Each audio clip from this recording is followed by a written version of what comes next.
Ladies and gentlemen, it is now 6:30 p.m. and a quorum of members is present, so the meeting of the Board of Education of the School District of New Berlin is called to order.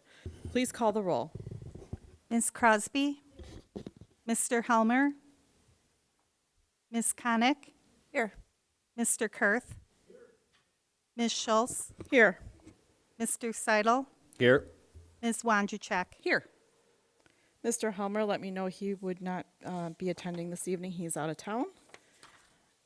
Now, I would entertain a motion to recess to closed session.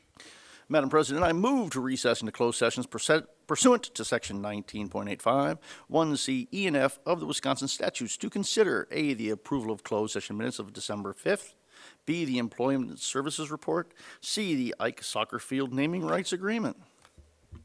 Second. I have a motion by Mr. Kurth and a second by Mr. Seidel. Please call the roll. Mr. Kurth?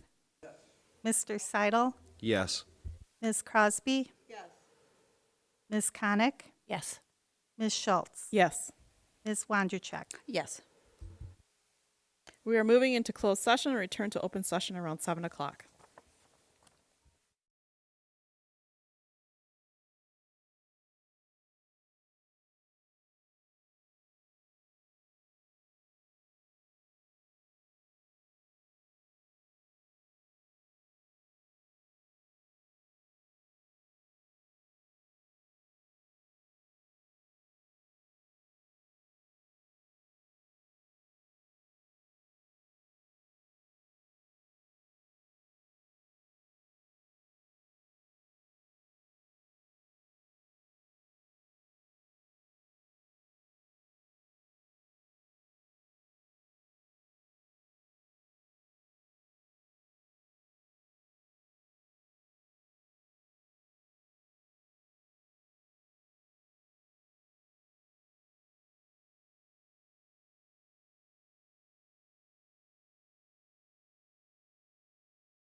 It is now 7 o'clock, and we're returning from closed session into open session.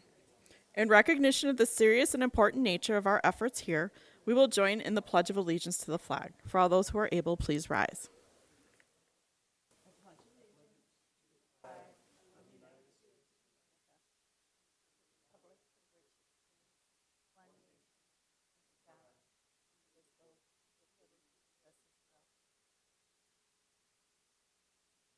And now for those who wish to prepare for the meeting, we will have a moment of silence.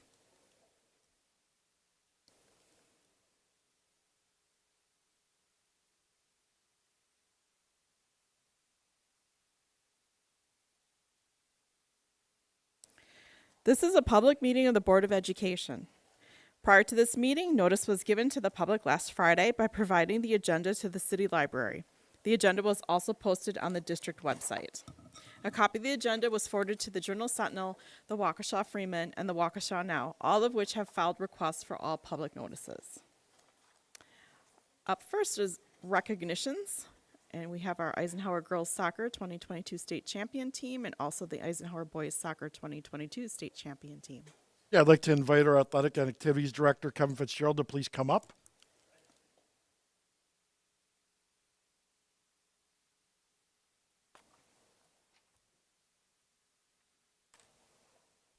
Good evening, everyone. Thank you for having us. I appreciate it. To recognize our Ike Soccer program and the state championships won by our girls soccer program this past spring and our boys soccer program this past fall. We'll start by recognizing the 2022 girls soccer state champions. Would the members of the girls soccer team please stand up?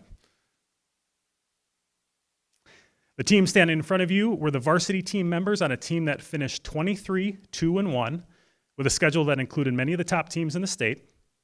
They went on to win the Woodland Conference Championship, the regional championship, the sectional championship, and then, of course, ultimately, the state championship in record-breaking fashion with a 6-1 win over Green Bay Notre Dame. To win a state championship is one thing, but to do so in the fashion that they did was amazing.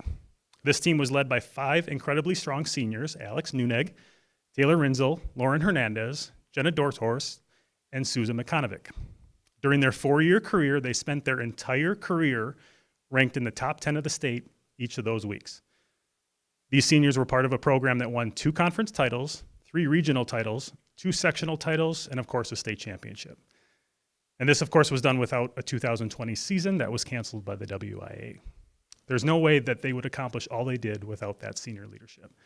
So without further ado, let's introduce the 2022 state champion girls soccer team. And ladies, if you wouldn't just mind waving your hand when I go through. I'll go through in numerical order. Aislinn Fitzpatrick, Lily Monroe, Mackenzie Stanton, Alex Nuneg, Taylor Rinzel, Lauren Hernandez, Macy McCormick, Clara Markovsky, Ainsley McGrath, Jenna Dorhorst, Tamara McConovic, Susan McConovic, Molly McCormick, Emma Johns, Lauren Shafford, Maria Pajarda, Alexis Jamiola, Stas Warschauer, Cassidy Lake, Sarah Stadler, Mary Kowitz, and Kendall Witt. And the coaches for the girls soccer program are head coach Nick Dacka and assistants Mark Hagan, Paul Schmidt, Dave Kane, and Claire Pop. So how about a quick round of applause for our girls soccer state champs?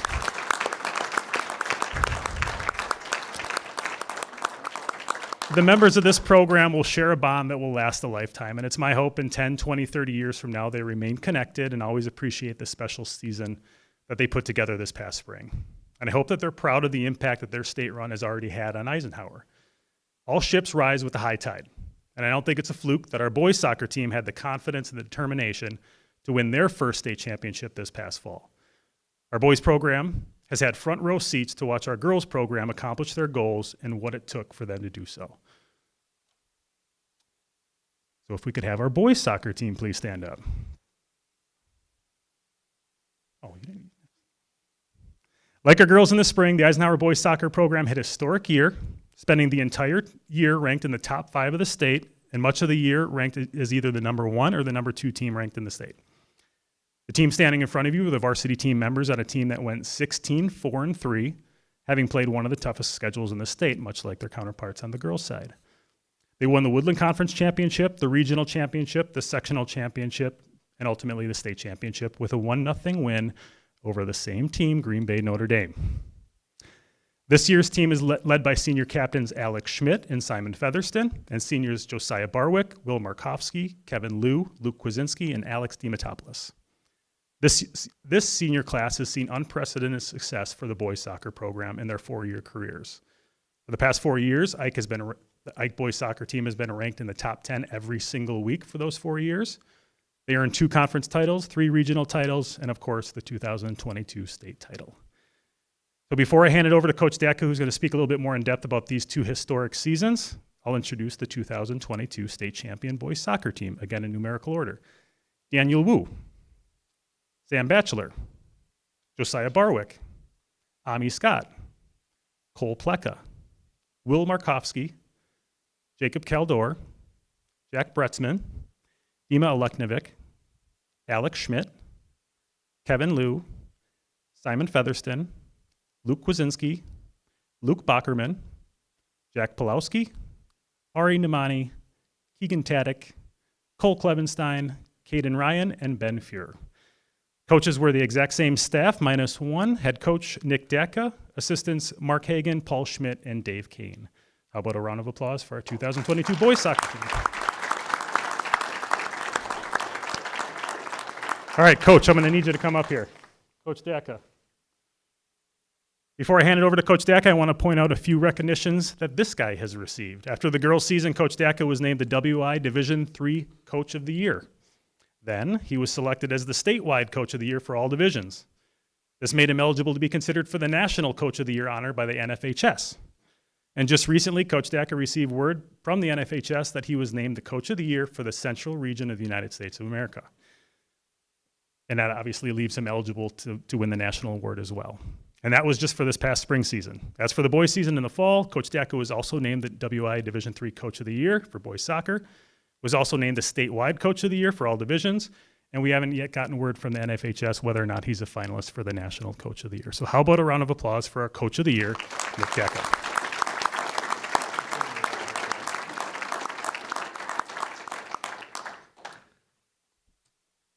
All right, so I made some promises that I'd leave my speech in under 30 minutes, so hopefully I can make that goal happen for you. All right, before I get started again, thank you for having us here tonight, and I know that I have some players that would like to say a few words and just give you their take on what their experiences were in this state tournament runs for both the boys and the girls. So I'm going to hand it over to a few of our ladies here first off, and they have some things to share with you.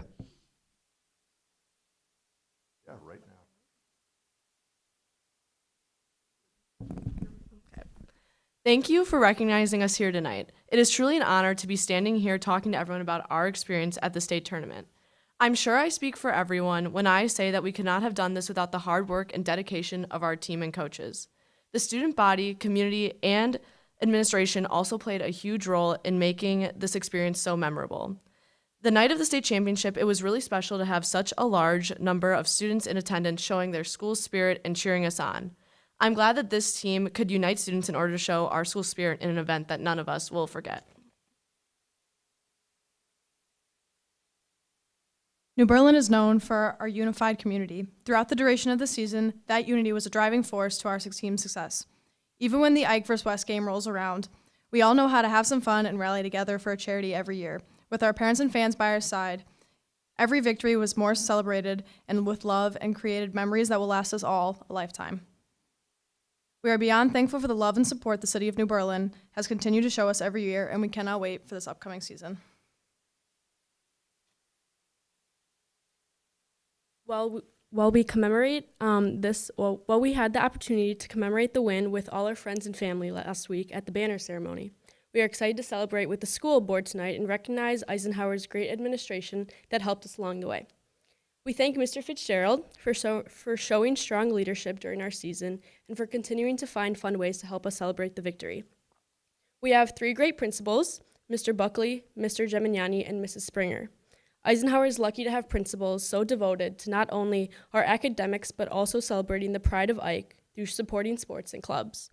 Having their support along the way and at the championship game has been very special.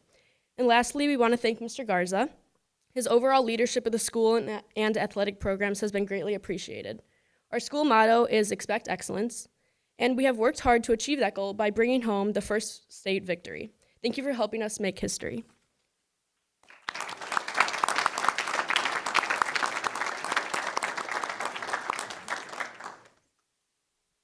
And now for a few of our boys players. Good evening. It feels incredible to stand up here tonight and celebrate the achievements of both this boys and girls soccer team.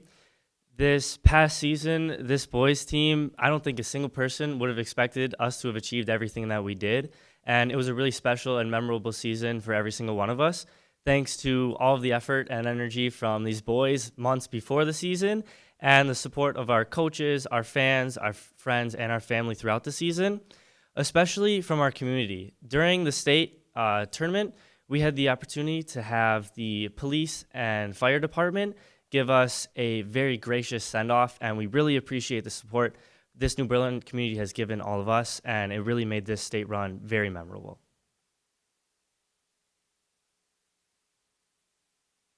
All right, this might sound a little repetitive to the people that just spoke, but once again, I just want to say thank you, everyone, for the amazing support we had throughout this whole season and the great effort our team and coaches were able to put into the season.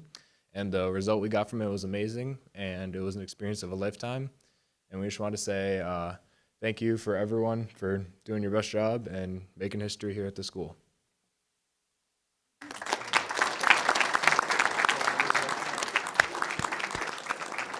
Well done, guys. Appreciate it. We'll take pictures, correct? Out back. I'll leave you with one stat. Team GPAs.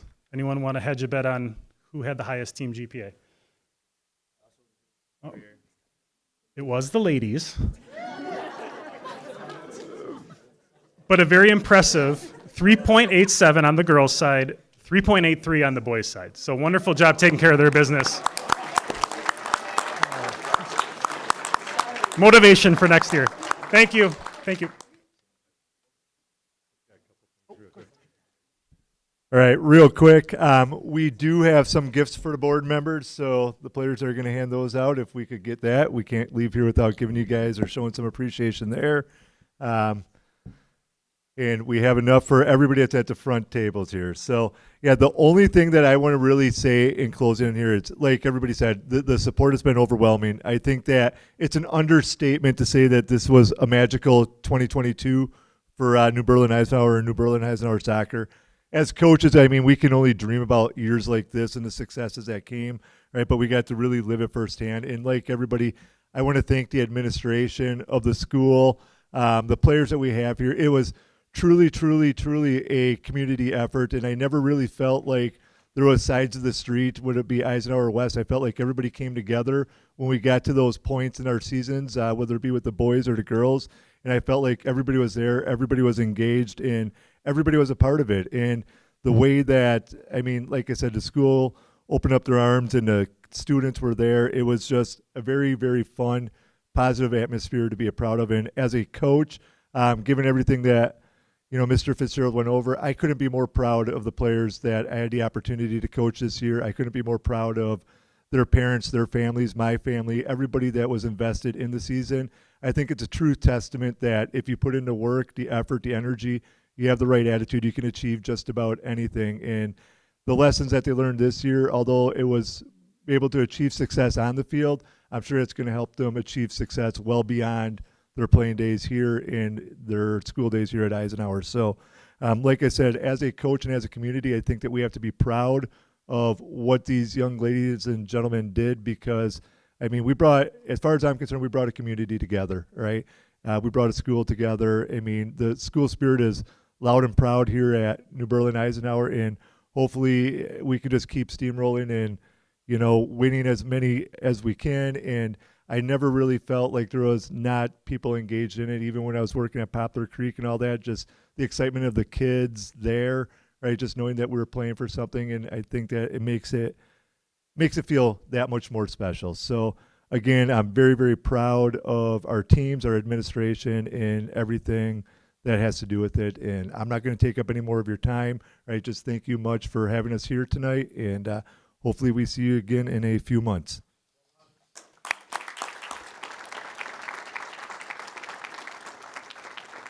Yeah, if we could just circle back, we're going to get some pictures with the teams. Right back there with Dave Cody. And if we could just take a brief pause, Ms. Schultz. Thank you.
All right, we will continue.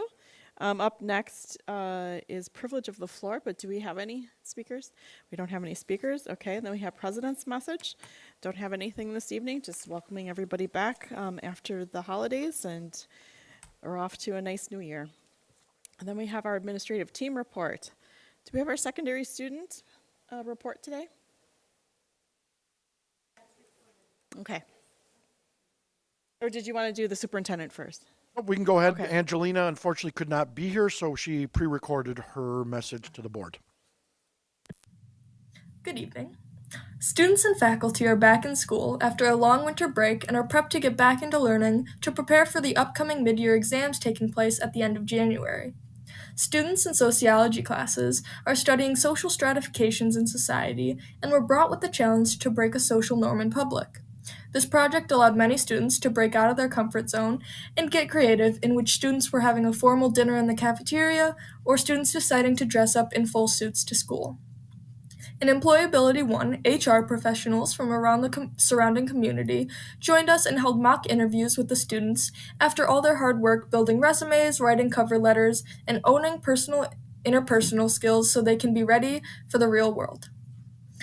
Students in electricity and robotics created their own simulated factories that work in conjunction with one another using VEX motors and sensors to emulate an automated factory with a goal to automatically move a 3D printed block.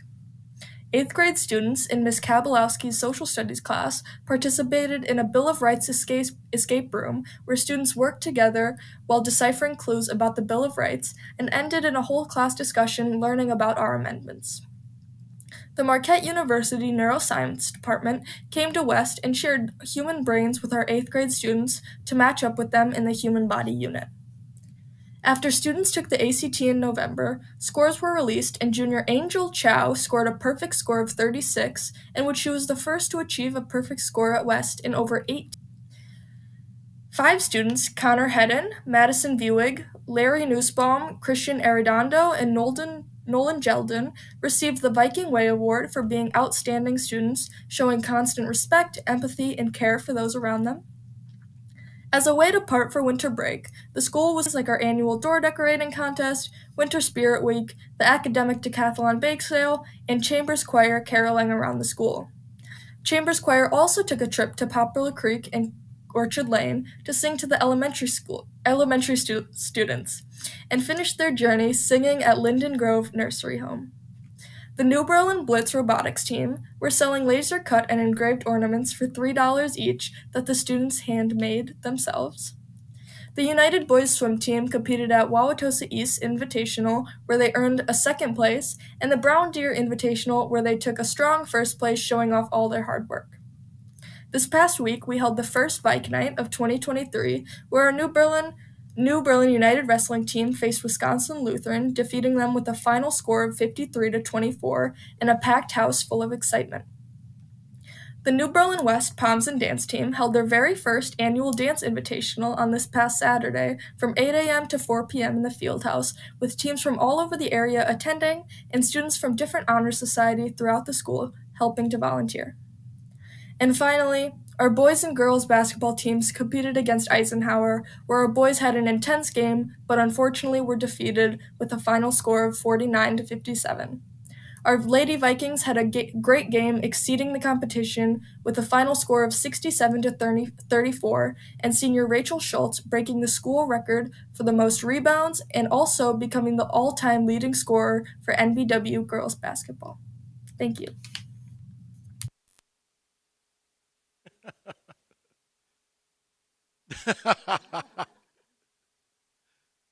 All right. Well, thank you, Angelina. Again, she wasn't able to be here, but shared her updates with us. I just wanted to add that tonight we will be discussing open enrollment numbers for next school year. Based on the previous conversation that we had with the board, we are not recommending any changes to the policy, and that included no changes to the formula, nor did it include any changes to a waiting list. For all the various reasons that we had discussed, we didn't really get anybody that came forward to make any adjustments on behalf of the board, so we moved forward to status quo. So I did want to mention, and I did provide this in an update, Amy had asked about performance data as far as our students related to open enrollment. We are still working on that, but we will get that to you as soon as we've compiled it in a way that makes sense for it to be shareable. I did want to mention that it's the data poll, it's not as easy as we thought it would be, but certainly we are working on it, and it's just taking us a little bit longer than we expected it to be. I also did want to mention that probably tomorrow I will be sending out an invite to all of you. As you are aware, based on the work that we've been doing, which has been a culmination of the last couple of years and this year being our first year, with our English and language arts resources and the board-approved resource change that we made, we essentially have changed our approach to that of the science of reading approach. And that is what basically the resources that the board approved are grounded in. As a result of that, we've actually been involved by having many local school districts and actually school districts from across the United States reaching out to us to try and find out what exactly it is that we're doing and how we're doing it and how things are going. Obviously, we plan on bringing an update to the board, and we actually, based on feedback that we received from the board, we will have actually an update on elementary level performance on FastBridge basically sometime in March, once we're able to kind of pull together the fall to winter FastBridge assessment results. As part of our work, though, we are actually also speaking at the WASB convention next week, as well as that of our local team, including Dave and Patrick, who will also be speaking about our work as it relates to our naming rights sponsorship. But I also did want to mention that as part of a partnership that we have with Wisconsin Reads, which is a reading league association throughout the state of Wisconsin, who have become a very good partner of ours, and it seems like a lot of people want to be great partners of ours all of a sudden because of the breakthrough work that we are moving forward in. We are actually as we were doing the work the last couple of years, we came across a documentary that was in the making, and it talked about the illiteracy problem in the United States, the impact that it has on adults, and then has basically riveting recommendations. So it's not just like a documentary that tries to blow up, and try and bring your attention to something. It actually talks about the implications of what the science of reading may have as we adopt those practices. And I'm surely glad that we did. So as part of that, Wisconsin Reads is sponsoring a viewing of this documentary. It's actually was part of the Sundance Film Festival, and it's not out to the public yet. There will be a viewing of it at the state convention next week. And then we actually are doing a viewing of it at New Berlin West next week, next week, Thursday as well. We'll send you the invite to it. And we've currently have, I believe, over 250 people registered to the likes of local legislators, educators, Alan Borsak, who does a lot of writing. He's actually been tasked to do some writing for the Milwaukee Journal-Sentinel on why the literacy scores in Wisconsin continue to lag. And we've got evidence in other states of moving to this research-based approach in the science of reading, and why Wisconsin is not moving in that direction, but districts are, like ours, are moving in that direction. He will actually be there as well, and we will be working with him on having a conversation about our journey. As the board may be aware, legislators have actually proposed legislation related to this work, which has occurred in other states. And part of the issue is, that I struggled with is when it comes to legislation is I completely believe in local control. I don't believe that the government should be telling us how we should be running our business here locally. But what other states are doing is they allow for the local control, but they provide incentives for districts that are moving forward in this direction based on the research. So you've got states like Indiana who, for example, are providing block grants for school districts within parameters of if you're going to adopt this type of curriculum and resources, we'll give you incentives to do so. So again, you can maintain your local control, or other states have said it's got to be within this parameter. It's not like run the gamut, but it's got to be based on the science of reading work. And then basically we'll support that. But again, this is just one part of the multiple things that we are doing around this work. We do see ourselves as a leader, not just in Southeast Wisconsin, but in Wisconsin already. And we're also being recognized at a national level already as well. So certainly we're excited about the work. We are in the implementation phase, as you're aware. This is our first year. We'll continue to bring updates to the board, but again, hoping that you'll be able to join us at next Thursday's viewing. And I did want to mention that part of the difficulty that the legislators have had is that they've brought this to the governor only to be vetoed by the governor. And so this is a conversation that I'll be having with, again, now that we have kind of a platform of speaking with Mr. Borsak on, well, legislators from both sides of the aisle have proposed legislation. It's passed certain levels, but unfortunately the governor continues to veto this work, and I'm really not sure why, quite honestly, other than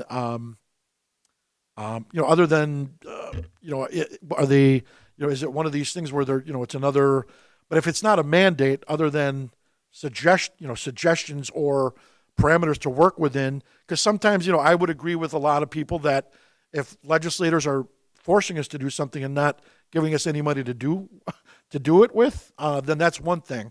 So, but that's something that I hope to be able to, because not only do we think this work is important here, it's important everywhere, because illiteracy draws a drain on our taxpayer dollars, quite honestly. Illiteracy increases crime, it increases poverty, and it's a drain on workforce development and economic development. And so it's much bigger than just us. And so that's why this work is important to us as well. So it's the same, within the same vein of our efforts in college, career, and life readiness, is like, we're preparing our kids for the future, which makes an impact on workforce development and economic development, which is what we think we want to be a part of the broader solution. So we'll get that invitation out to you ASAP. Thank you. All right, thank you. Then the next item on the agenda is the consent agenda, which includes notice and the approval of minutes of December 5th. Are there any items that should be pulled out for separate consideration? Do I have a motion for the consent agenda? So moved. Second. I have a motion by Mr. Kurth and a second by Mr. Seidel to approve the consent agenda as presented. Any discussion? Hearing none, all those in favor, raise your right hand. All those opposed? Motion passes. On to our regular agenda. Discuss approve the WIA co-op sports renewal forms for boys volleyball and girls golf. Yeah, these are just annual renewals that we ask the board to approve, and based off of what's been provided, we recommend approval as presented. All right, do I have a motion to approve the WIA co-op sports renewal forms? I move to approve the WIA co-op sports renewal forms for boys volleyball and girls golf as presented. Second. I have a motion by Mr. Kurth and a second by Mr. Seidel to approve. All those in favor, raise your right hand. All those opposed? Motion passes. Then we have our informational and discuss the 2023 WASB proposed resolutions. Yeah, really, we had, I know that annually, or at least since Crislin has been the WASB delegate on behalf of this board, she has presented updates to you, which I think she's done a great job at. Last year, a board member had asked me to at least bring these forward to the board ahead of time, and so we're doing that. So it's for your information only. Crislin will be the delegate at the convention next week, and essentially all these is Crislin has one vote on behalf of the school district of New Berlin, and quite honestly, all this does is it doesn't really do anything other than provide WASB direction on how they're representing the broader constituents, which are members of the WASB, which is who we are. Again, Kristen is one vote, so she may disagree or agree. Things that she supports or doesn't support may not get supported or may be gone against.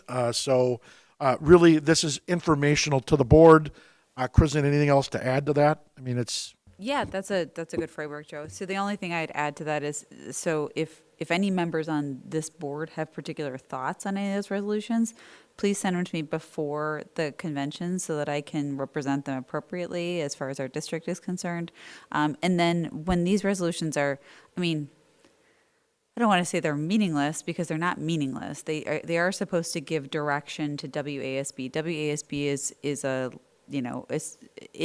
it's a lot of things, but one of their functions is legislative advocacy. So they try to advocate for things that are helpful to school districts and helpful for us to meet our mission, and which is complicated with limited funding and all that kind of stuff. And so, so they try to advocate for districts and for students and for teachers and for everybody who's in the sort of educational apparatus.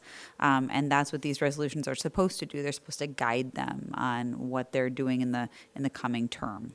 So if you guys have any thoughts you want to convey to me that you want me to keep in mind as far as these resolutions, I will tell you this in my excuse me, in my experience in attending these conventions every year, there's really not a close vote on anything. I mean, most of these votes are pretty overwhelmingly one way or another. And, for better or worse, I don't know that my one vote is going to do a whole hill of beans difference to a lot of these people. So just so you guys have an idea about that. And my understanding, these resolutions or the proposed resolutions, they tend to come from local school boards that suggest them. Correct. Yeah, so for example, in the past, we've brought forth resolutions to the WASB related to, say, college and career readiness based on our work. And they actually go through all those to determine which ones they're actually going to bring to the delegate assembly to start with. So they've already been vetted once by a group of WASB members. And so, yeah, essentially these are not necessarily just made up by WASB per se.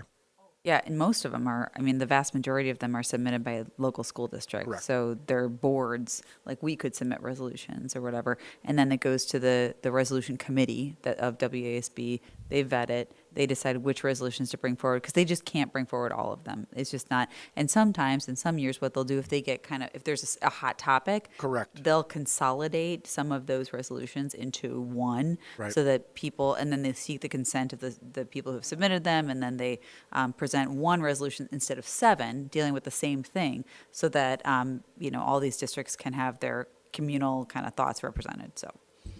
And Kristen, when do you want the feedback by? What's a good? I would say, Amy, just any time before the convention, which is next week.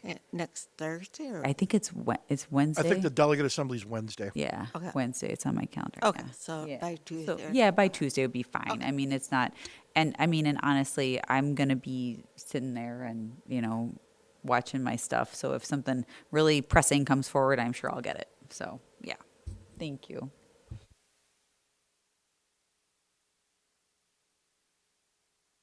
Any other discussion on this? Okay, then we'll move on to the next one. Discuss, approve open enrollment policy and seat projections for 2023-2024 school year. So based on my introduction, as per my update, really the only thing we're seeking approval on tonight is approval of the open enrollment seat projections for 2022-2023. And these are based on the formula that is within the current policy. And again, we're not making any suggestions to change the policy tonight. If the board wants to do that, you can do that amongst yourselves. But based on feedback we received, which was none, we just assumed with the status quo.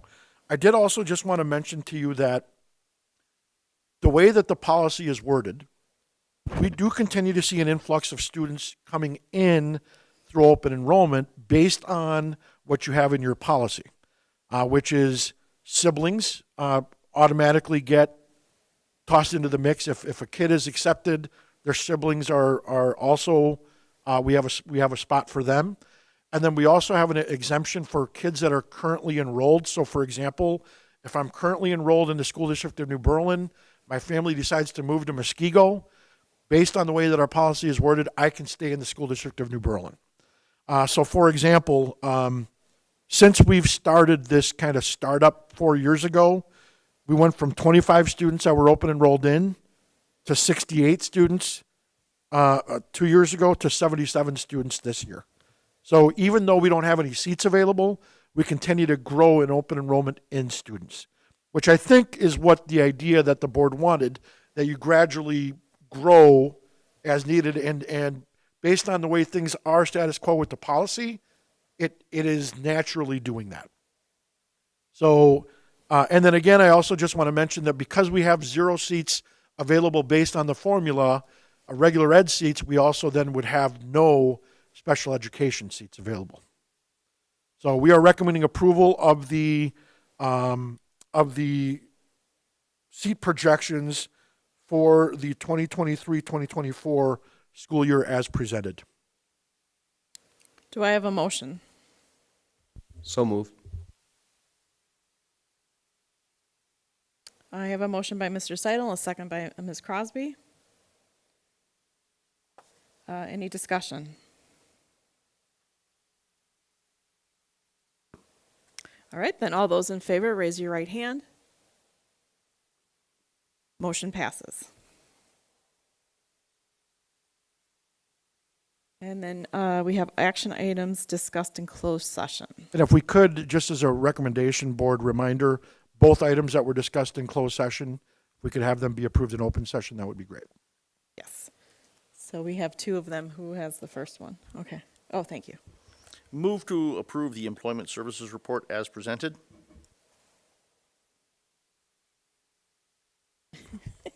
Okay, so we have a motion by Mr. Kurth and a second by Ms. Crosby for the employment services report. All those in favor, raise your right hand. Motion passes, unanimous. And then we have our second motion. I move to approve the Ike Soccer Field naming rights agreement as presented. Second. I have a motion by Mr. Kurth and a second by Mr. Seidel. All those in favor, raise your right hand. And motion passes unanimous also.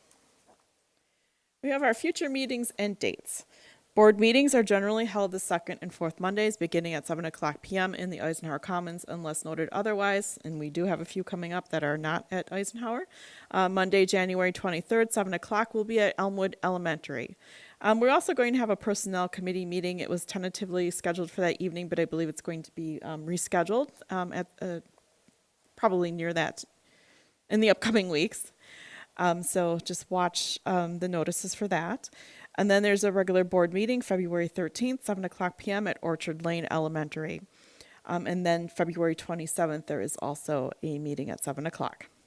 Other important dates to remember: January 16th, there is no school. That is a staff professional learning day.